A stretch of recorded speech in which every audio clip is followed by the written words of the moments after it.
previous videos, the Department of Homeland Security has covered operational steps to respond to an active shooter event. But what about those communities who cannot run, hide, or fight? In this video, we look at the access and functional needs community, including the deaf and hard of hearing, blind persons, those with physical disabilities, and others who may not be able to take directions immediately in crisis, such as children or those with developmental processing disabilities. Around the United States, teachers like Travis Spillers deal with these types of challenges every day. Teaching in elementary school, it's challenging to explain to kids what these scenarios are, especially if you go through a hard lockdown drill or just a fire drill. And then you have kids, like I've taught kids that were on the autism spectrum that had sensory issues. And trying to explain to them, hey, this is just a drill, we're just practicing. We would always prep them verbally ahead, and we'd take our practices before the fire drill would happen. We request typically that the administration let us know when there's a fire drill or if there's going to be a hard lockdown or practice or a bus drill, something like that.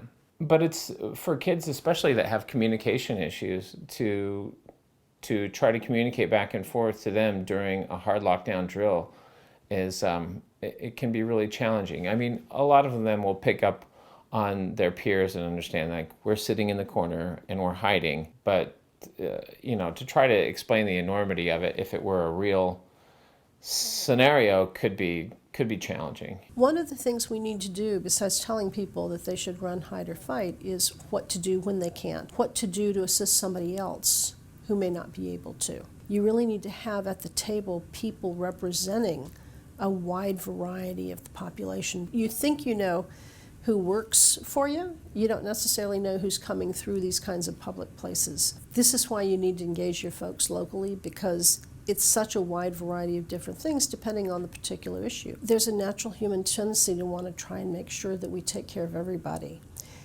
If we haven't prepared in advance for someone, for example, who's deaf, or someone who's blind, or someone who can't hide, we're going to probably put not only them at risk, but the people that decide they want to stay back and try and save them. Ty Williams understands these challenges all too well. Paralyzed by a college football injury, Ty says he's not helpless, but that learnable techniques like the two-man lift can enable bystanders to assist him in an evacuation without risking their lives. But it's important that people know how to do that. Because, I mean, I've been through it myself, just trying to talk to my friends through it, and sometimes, and they're just very cautious because they kind of think like you're fragile and whatnot because you're in a chair, so they're kind of very hesitant about things. The really important thing to understand about civil rights and civil liberties and preparedness is it isn't just legally required, it's the right thing to do. Minutes away from Cameron Quinn's office is Gallaudet University, the first school for advanced education of the deaf and hard of hearing in the world.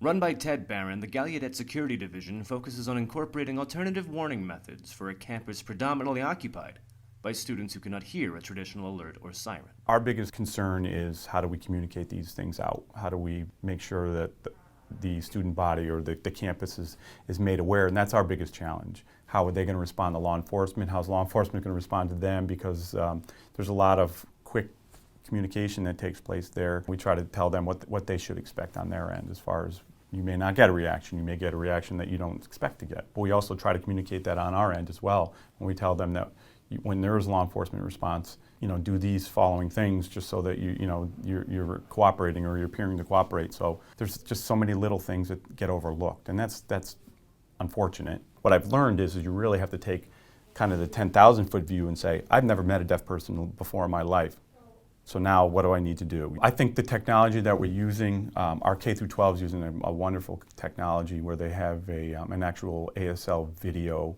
visual emergency communication system, which is nice. They have pre-canned messages that they can just pop up. Just if there's a fire drill, an ASL message comes up on the video screens that are strategically located in the school. We can send out a message through the desktop, but if somebody's not near a desktop, we have cable TV takeover as well, which is basically equivalent to an emergency broadcasting system that you see on television. We have that here. And then we utilize a separate system that taps into email and SMS. And that's pretty reliable. That information gets out there pretty quickly. So they're relying on their personal devices just like the hearing community does, but we solely rely on that. And we can actually localize some of these messages. So if there is a suspicious person in the academic building, we can specify, we can send a message that says to that building, say there's a suspicious person in this building, lock your building down, while we can send a message out to the rest of the community that says shelter in place, do not enter, messages that are related to any Clery crime, which means that any crime on campus or near the campus, which gets them used to looking at the device when it pops up and you see a message from the Department of Public Safety. So it's nice. When we really need it, hopefully they'll be comfortable enough to utilize that. One thing that I've done in all of my classes is we teach curriculum for mindfulness. And we talk about the amygdala, which is our security guard and is there to keep us safe. And that's a really good way for them to understand what it is that's going on in their brains too when that happens. So when we do our mindfulness exercises, we're getting the amygdala to calm down.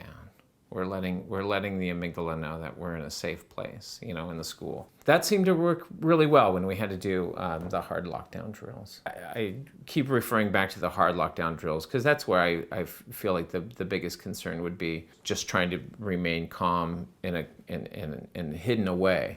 We have all sorts of problems. There could be a lot of running, in not a good way, and hiding and fighting. I mean, we can't say, hey, can you quiet down the fire drill a little bit more? Or can you stop the strobe light in this hall because it triggers a kid? I would imagine they're necessary for the rest of the population. If you can't hear, you're going to need to see something. But if you have really bad epilepsy and you're walking out into a hallway and there's a strobe light there, that creates a problem too, Other problems, if we have to be quiet because there's an active shooter in the hallway. I have had a couple of kids over the years that they have involuntary noises that they make. If we're in a lockdown for any length of time, we have kids with diabetes that may need to go to the nurse to get their insulin regularly, or I had a kid that needed to be catheterized.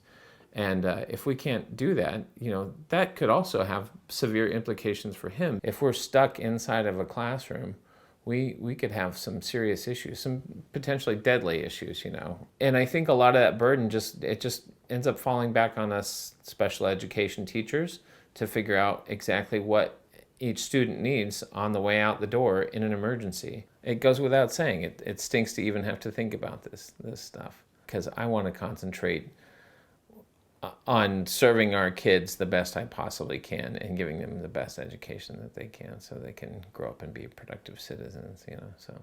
The access and functional needs community is diverse, and the challenge of preparing for a disaster or active shooter attack is daunting for any facility or organization.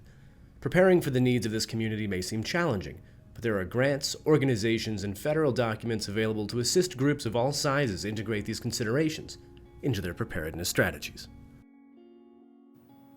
For more information, please visit the resources found at cisa.gov.